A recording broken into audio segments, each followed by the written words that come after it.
आता भारतावर दहशतवादी हल्ला म्हणजे ऍक्ट ऑफ वॉर. भारत सरकारची कठोर भूमिका. दहशतवादी हल्ला म्हणजे युद्ध समजून सडेतोड उत्तर मिळणार.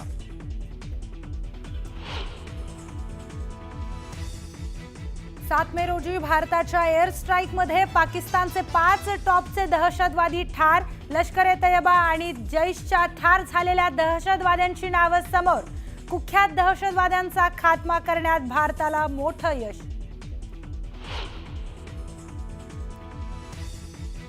पाकिस्तान सेना के अग्रिम क्षेत्रों में सैनिकों की डिप्लॉयमेंट बढ़ती दिख रही है, जो स्थिति को और भड़काने की मंशा दर्शाती है.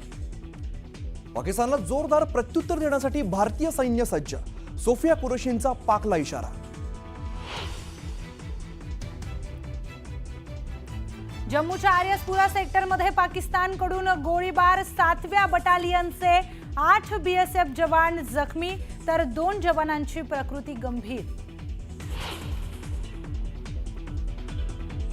अफगाणिस्तानच्या तालिबानने फाडला पाकिस्तानचा बुरखा. भारताने अफगाणिस्तानवरती हल्ला केल्याचा दावा तालिबान संरक्षण मंत्रालयाच्या प्रवक्त्यांनी फेटाळला.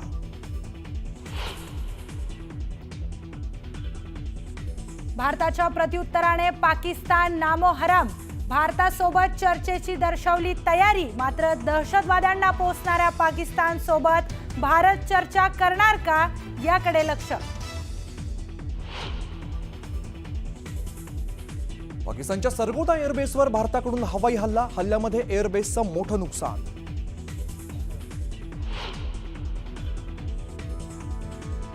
कच्छमध्ये पाकिस्तानकडून ड्रोन हल्ले सुरूच. भारतीय प्रशासनाकडून सीमा भागात हाय अलर्ट जारी.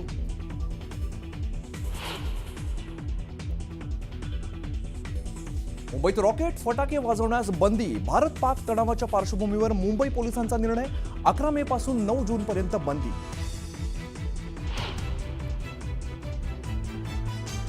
आणि शिर्डीच्या साई मंदिरात उद्यापासून फुलहार आणि प्रसाद नेण्यास मनाई. भारत पाकिस्तान मधील तणावाच्या पार्श्वभूमीवर मंदिर प्रशासनाचा निर्णय. आणि एक मोठी बातमी समोर येते. यापुढे कोणताही दहशतवादी हल्ला ऍक्ट फॉर वॉर असणार आहे. एक मोठी बातमी समोर येते. हल्ला झाल्यास युद्ध सुरू केल्याचं समजलं जाईल. ऍक्ट ऑफ वॉर म्हणजे इथून पुढे जर असा हल्ला झाला तर युद्ध पुकारलं जाईल. हा सर्वात मोठा केंद्र सरकारचा निर्णय बघायला मिळतोय. तर केंद्र सरकारचा मोठा निर्णय आपण पाहतोय. यापुढे कोणताही दहशतवादी हल्ला ऍक्ट ऑफ वॉर म्हणून मानला जाईल आणि हल्ला झाल्यास युद्ध सुरू केलं जाईल आणि युद्ध सुरू केल्याचं समजलं जाईल. दहशतवाद्याचा कुठलाही हल्ला आता ऍक्ट ऑफ वॉर असा समजला जाणार आहे, असा इशारा केंद्र सरकारने दिलाय. अगदीच केंद्र सरकारची मोठी भूमिका बघायला मिळते. यापुढे कोणताही दहशतवादी हल्ला झाला तर युद्ध सुरू केल्याचं समजलं जाईल. प्रशांत दिला रामदास आमचे प्रतिनिधी अधिकची माहिती देतात. प्रशांत, केंद्र सरकारचा मोठा निर्णय बघायला मिळतोय, काय अधिकचा तपशील आहे? बरोबर आहे. पंतप्रधान नरेंद्र मोदी यांच्या निवासस्थानी जी बैठक झाली होती त्या बैठकीमध्ये जर बघितलं आपण तर राष्ट्रीय सुरक्षा सल्लागार अजित डोवाल उपस्थित होते. केंद्रीय संरक्षण मंत्री राजनाथ सिंग उपस्थित होते. याशिवाय तिन्ही सैन्य दलाचे प्रमुख देखील उपस्थित होते. या बैठकीमध्ये सोबतच संरक्षण सचिव देखील उपस्थित होते. या बैठकीमध्ये हा निर्णय घेण्यात आल्याची माहिती पुढे आलेली आहे. जर यानंतर देशावर कुठलाही दहशतवादी हल्ला झाला तर हा पाकिस्तानच्या विरुद्ध युद्ध करण्यासाठी परवानगी असेल, अशा प्रकारचं म्हणजे ऍक्ट ऑफ वॉर म्हणजे हे वॉरची म्हणजे युद्धाची सुरुवात आहे असं समजलं जाईल. आणि या संदर्भात केंद्र सरकारने निर्णय घेतलाय की यानंतर कुठल्याही प्रकारचा दहशतवादी हल्ला ही युद्धाची सुरुवात असेल असं पाकिस्तानला बजावण्यात येईल, अशा प्रकारची स्पष्ट माहिती पुढे आलेली आहे.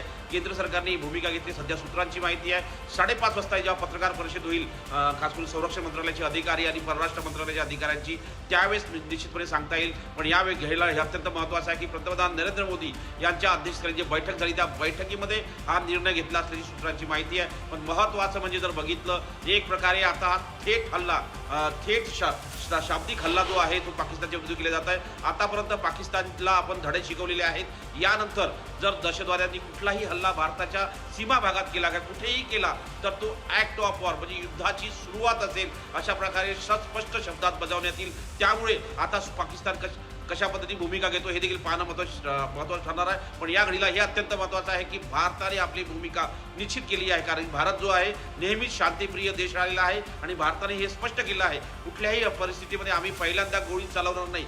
जर अशा प्रकारची जर भूमिका भारताची आहे, शांतिप्रिय आहे, अहिंसावादी भारत जर आहे, असं असताना जर भारतावरती पुन्हा एखादा दहशतवादी हल्ला झाला तर ही प्रशांत, आपल्यासोबत कर्नल मोहन काकतीकर सर आहेत, त्यांच्याशी बोलूया. कर्नल काकतीकर, काय सांगाल? अतिशय केंद्र सरकारचा मोठा निर्णय म्हणावा लागेल. ऍक्ट ऑफ वॉर, जर दहशतवादी हल्ला झाला तर ऍक्ट ऑफ वॉर मानलं जाईल.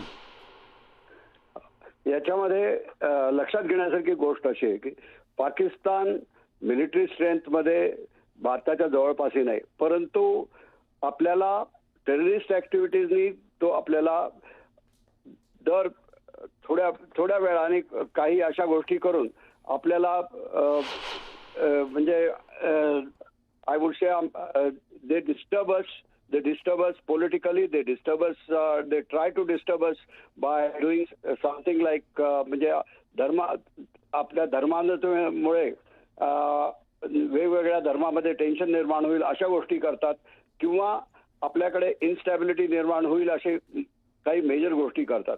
आणि त्यांच्या या छोट्याशा ऍक्शनमुळे आपल्यावरती फार मोठा प्रहार होतो, मिलिटरीली आपल्याला त्याच्यामध्ये त्रास होतो. आणखीन आपल्याला त्यामुळे आपली स्टॅबिलिटीवरती प्रश्न निर्माण होतो. आता जसं आपण बघितलं काश्मीरमध्ये या हल्ल्यामुळे टुरिझमवरती पुष्कळ परिणाम झालेला आहे आणि तो थोडा काळ राहील.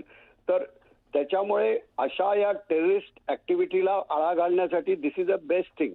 कारण जर आपण सांगितलं की जर तुम्ही काहीही टेररिस्ट ऍक्टिव्हिटी भारताविरुद्ध केली तर we will consider this as a act of war, आणि त्याचही दहशत आता पाकिस्तानला बसेल. कारण ही जी आपण मिलिटरी ऍक्शन्स घेतलेली आहे काल, त्याच्यामुळे पाकिस्तान अक्षरशः घाईला आलेलं आहे. आणि त्याच्यामुळे हे जे डिक्लेरेशन आपलं आहे हे फार उत्तम आहे, कारण पाकिस्तानला त्याची दहशत राहील की जर त्यांनी परत अशी काही टेररिस्ट ऍक्टिव्हिटी जर केली तर हिंदुस्थान त्याप्रमाणे पूर्ण मिलिटरी ऍक्शन घेऊन त्यांची पूर्णपणे त्यांना नेस्तनाबूत करेल, ही भीती त्यांच्या मनात राहील. अगदी, म्हणजे एका अर्थी चांगलं डिसिजन आहे. अर्थात याचं एन्फोर्समेंट आपल्याला तेवढं स्ट्रिक्टली करायला लागेल की जर पाकिस्ताननी काही केलं तर आपण त्यांना हे दाखवून दिलं पाहिजे की वी मीन इट, म्हणजे आपण याच्यावरती ऍक्शन करू हे त्यांना दाखवून द्यायला पाहिजे. म्हणजे एका अर्थी पाकिस्तानला कडक इशारा म्हणता येईल का? हो, एका अर्थी हे पाकिस्तानला कडक वॉर्निंग आहे. आणि मुख्य म्हणजे काय की आपल्याला पाकिस्तान हे पिन प्रिक्स लावत होतं.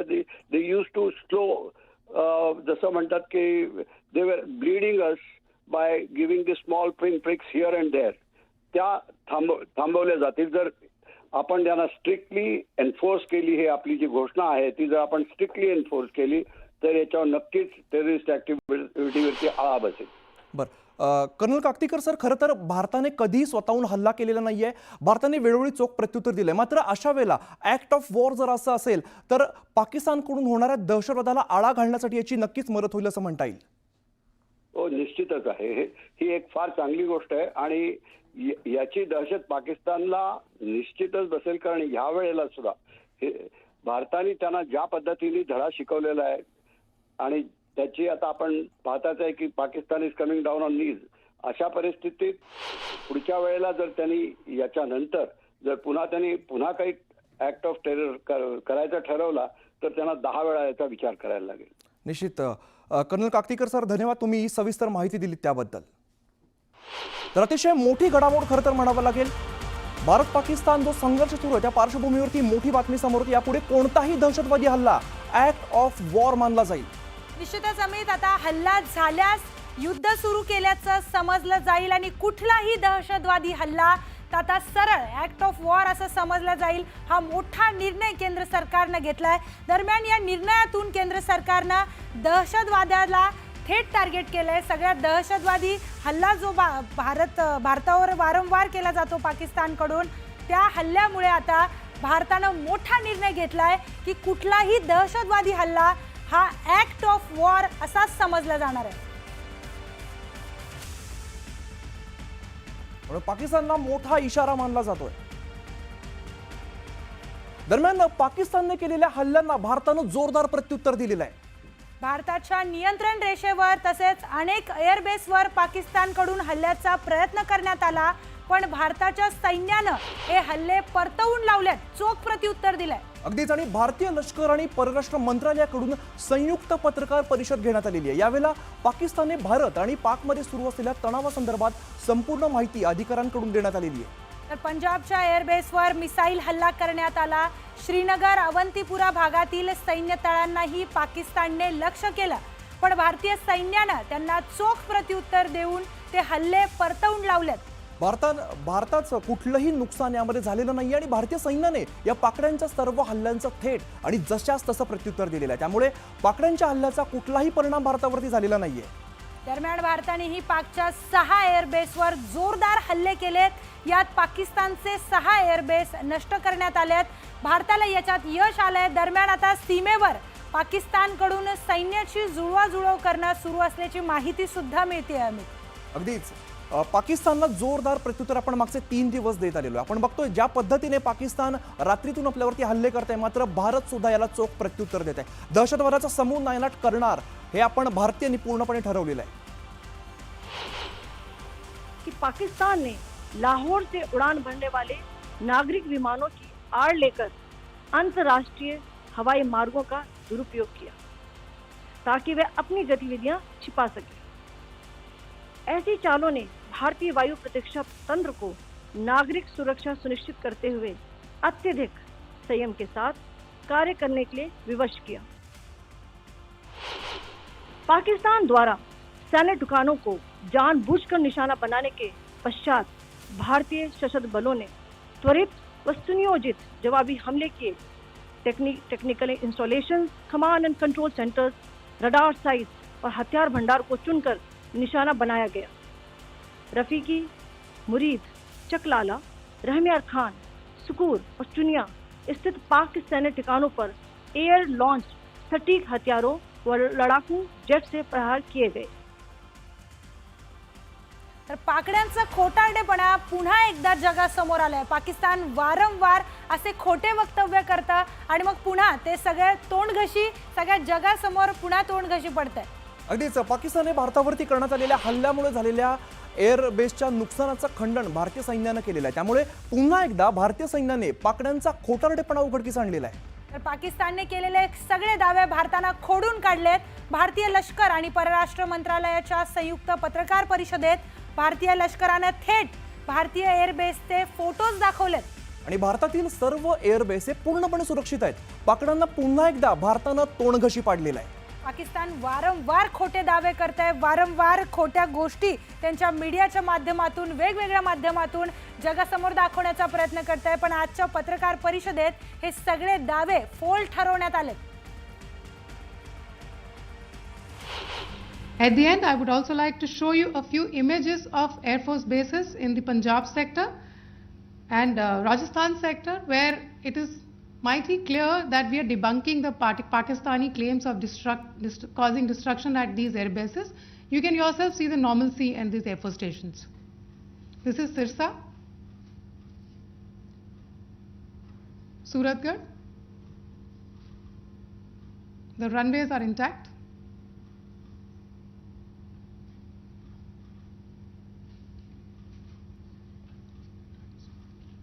There are also time just notice, they are also time stamped.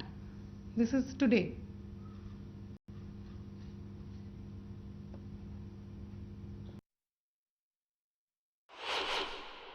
Pakistan ने मिस इन्फॉर्मेशन का सहारा लेते हुए आदमपुर स्थित S-400 प्रणाली, सूरतगढ़ व सिरसा के हवाई अड्डों, नगरोटा के ब्रह्मोस बेस, देहरागिरी के तोपखाना पोजीशन तथा चंडीगढ़ के अग्रिम गोला बारूद डिपों को नष्ट करने के झूठे दावे सोशल मीडिया पर फैलाए। भारत इन फॉल्स नैरेटिव्स को पूर्णतः खारिज करता है। पाकिस्तान सेना के अग्रिम क्षेत्रों में सैनिकों की डिप्लॉयमेंट बढ़ती दिख रही है, जो स्थिति को और भड़काने की मंशा दर्शाती है। भारतीय सशस्त्र बल पूर्ण परिचालन तत्परता की स्थिति में है। अभी तक सभी शत्रुतापूर्ण कार्रवाइयों का प्रभावी ढंग से सामना कर उपयुक्त जवाब दिया गया है। भारतीय सशस्त्र बल दोहराते हैं कि वे तनाव वृद्धि नहीं चाहते। दरम्यान पाकिस्तानकडून सीमा भागात सैन्य बल वाढवलं जाते। आपण बघतोय पाकिस्तानकडून सध्याच्या स्थितीला भडकवण्याचा प्रयत्न केला जातोय। तर पाकिस्तानला जोरदार प्रत्युत्तर देण्यासाठी भारतीय सैन्य सुद्धा सज्ज आहे। कर्नल सोफिया कुरेशी यांनी पत्रकार परिषदेत ही माहिती दिली आहे।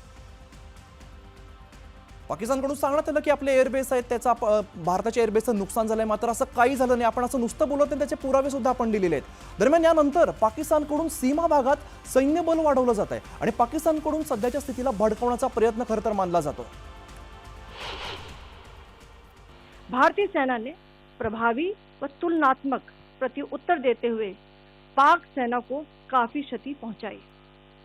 पाकिस्तान सेना के अग्रिम क्षेत्रों में सैनिकों की डिप्लॉयमेंट बढ़ती दिख रही है, जो स्थिति को और भड़काने की मंशा दर्शाती है। भारतीय सशस्त्र बल पूर्ण परिचालन तत्परता की स्थिति में है। अभी तक सभी शत्रुतापूर्ण कार्रवाइयों का प्रभावी ढंग से सामना कर उपयुक्त जवाब दिया गया है। तर 7 मे रोजी जे ऑपरेशन सिंदूर राबवण्यात आलं त्यामध्ये दहशतवाद्यांविरोधात भारतानं मोठी कारवाई केली आहे आणि याच कारवाईत टॉपचे दहशतवादी ठार झाल्याची माहिती समोर आली आहे। आणि यात अगदी मोठी मोठी नावं आहेत। यामध्ये लष्कर तोयबाचा दहशतवादी मुदस्सीर खडियन खास हा आहे, त्यानंतर जैश ए मोहम्मदचा दहशतवादी आहे हाफिज मोहम्मद जमील, जैश ए मोहम्मदचा दहशतवादी मोहम्मद युसुफ अझहर सुद्धा आहे। त्यामुळे मोठी नावं सगळ्यात बघायला मिळत आहे। त्याचबरोबर लष्कर ए तोयबाचा दहशतवादी खालिद आणि जैश ए मोहम्मदचा दहशतवादी मोहम्मद हसन खान हे सगळे दहशतवादी ठार झालेले आहेत। ऑपरेशन सिंदूरचं हे मोठं यश आहे। अनेक दहशतवाद्यांचा यामध्ये खात्मा केल्याचं आपण बघतोय। ही नावं जी बघतोय, जी भारताला त्रास देण्यासाठी जी आपल्याकडे घुसखोरी करत होती, अनेक अतिरेकी कारवाई आपल्याकडे होत होत्या, तरी मोठी नावं आपल्याला बघायला मिळतात। आपल्या ऑपरेशन सिंदूरमध्ये या दहशतवाद्यांचा पूर्णपणे खात्मा झालेला आहे।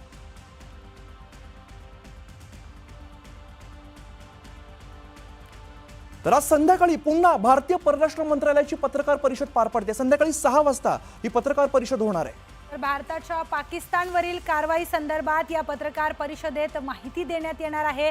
भारत पाकिस्तान दरम्यान जो तणावाची परिस्थिती निर्माण झाली आहे त्याच पार्श्वभूमीवर अनेक हल्ले पाकिस्तानकडून भारतावर केले जात आहेत आणि भारतही त्याला चोख प्रत्युत्तर देत आहे। पण त्याचबरोबर अमित, या सगळ्या गोष्टींची माहिती संध्याकाळी 6 वाजता परराष्ट्र मंत्रालयाच्या पत्रकार परिषदेत देण्यात येणार आहे। त्यामुळे 6 वाजता नेमकं पत्रकार परिषदेमधून काय खुलासे होणार हे पाहणं अत्यंत महत्त्वाचं असणार आहे। कशा पद्धतीने आपण धडा शिकवतो पाकिस्तानला, पाकिस्तानच्या कुरापती कशा पद्धतीने सुरू आहेत, याला कसं चोख प्रत्युत्तर दिलं जात आहे, हे सगळं आपल्याला 6 वाजता कळणार आहे। 6 वाजता अतिशय महत्त्वपूर्ण पत्रकार परिषद पार पडते। तर ऑपरेशन सिंदूर नंतर पाकिस्तान वारंवार एलओसीवर फायरिंग करत आहे, वारंवार भारतावर ड्रोन आणि मिसाईल पाठवत आहे, पण ते हल्ले भारतानं हाणून पाडलेत आणि या सगळ्या संदर्भातील माहिती या पत्रकार परिषदेत देण्यात येणार आहे। या पत्रकार परिषदेत कर्नल सोफिया कुरेशी असतील, याचबरोबर व्योमिका सिंग देखील असतील आणि विक्रम मिस्त्री, हे तिघेही मिळून सगळी माहिती पत्रकार परिषदेत देण्यात येणार आहे। अगदी त्यामुळे 6 वाजता चित्र स्पष्ट व्हायला अजून सुद्धा मदत होणार आहे। या पत्रकार परिषदेमधून नेमके काय खुलासे होणार याकडे आपलं लक्ष असणारच आहे।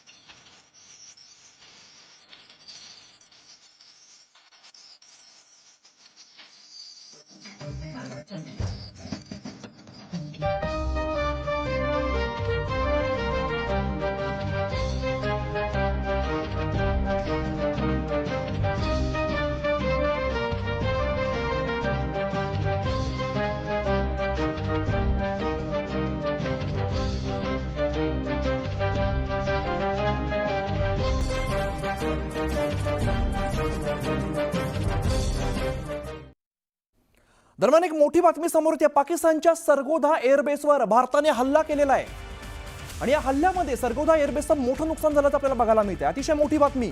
तर पाकिस्तानच्या सरगोधा एअरबेसवर भारताने हल्ला केलाय। या सरगोदा एअरबेसला पूर्णपणे उद्ध्वस्त करण्यात आलंय। याच एअरबेसमधून अनेक मिसाईल्स, अनेक ड्रोन भारताकडे पाठवण्यात येत होते। अनेक भारताच्या शहरांना लक्ष्य करण्यात आलं होतं आणि त्यामुळेच पाकिस्तानमधील सरगोदा एअरबेस भारतानं नष्ट केला। त्यामुळे पाकिस्तानला पुन्हा एकदा मोठा दणका बघायला मिळतोय। भारताने दणका दिलाय पाकिस्तानच्या सरगोदा एअरबेसवर। भारताचा हल्ला बघायला मिळतोय आणि या हल्ल्यामध्ये सरगोदा एअरबेसचं यात मोठं नुकसान झालंय। आपण दृश्यांमध्ये बघतोय ज्या पद्धतीने हल्ला झाला, आपण धुराचे लोड बघतोय, ज्या एअरबेसवरती हल्ला झाला त्याचं मोठं नुकसान झालेलं आहे। सगळ्यात महत्त्वाचं म्हणजे 2 इमेजेस शेअर करण्यात येत आहेत। एप्रिल 2025 मध्ये सरगोदा एअरबेस कसं होतं आणि 10 मे म्हणजेच आज 2025 मध्ये हे कसं आहे याचे दृश्य आपण स्क्रीनवर पाहतोय। सरगोदा एअरबेसचं हे दृश्य। तर पाकिस्तानच्या सर्व कारवायांना भारतानं चोख प्रत्युत्तर दिलंय। सियालकोटमध्ये देखील भारतीय लष्करानं पाकचा ड्रोन हाणून पाडलाय। लष्कराने ड्रोन पाडल्याचा नवा व्हिडिओ तर समोर आलेला आहे। तर सियालकोटमध्ये देखील अमित पाकिस्तानचा ड्रोन पाडण्यात आलाय। पाकिस्तान वारंवार ड्रोन आणि मिसाईल भारताकडे लक्ष करून भारताकडे डागण्यात येत आहे त्यांच्याकडून आणि भारत वारंवार त्यांना चोख प्रत्युत्तर देते। प्रियंका, सगळ्यात महत्त्वाची गोष्ट म्हणजे आपण नुसतं हवेमध्ये गप्पा करत नाही, आपल्याकडे त्याचा प्रूफ आहे, आपल्याकडे पुरावा आहे। ज्या पद्धतीने आपण पाकच्या कारवायांना प्रत्युत्तर देतो त्याचा व्हिडिओ सुद्धा आपल्याकडे आहे।